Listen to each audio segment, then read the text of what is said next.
ইউক্রেনের president Volodymyr জেলেনস্কিকে একনায়ক আখ্যা দিয়ে মার্কিন প্রেসিডেন্ট ডোনাল্ড ট্রাম্পের হুঁশিয়ারি।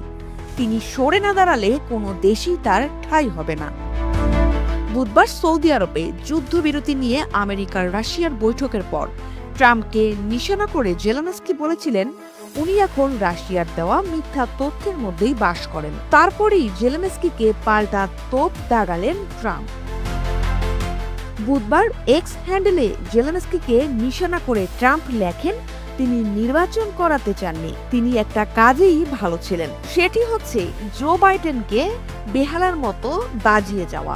নির্বাচন ছাড়াই ক্ষমতায় থাকা একনায়ক হলেন জেলেনস্কি, তার সরে যাওয়াই ভালো, না হলে তার যাওয়ার মতো কোনো দেশ থাকবে না। 2019 সালে ভোটে জিতে ক্ষমতায় এসেছিলেন ইউক্রেনের প্রেসিডেন্ট ভলোদিমির জেলেনস্কি।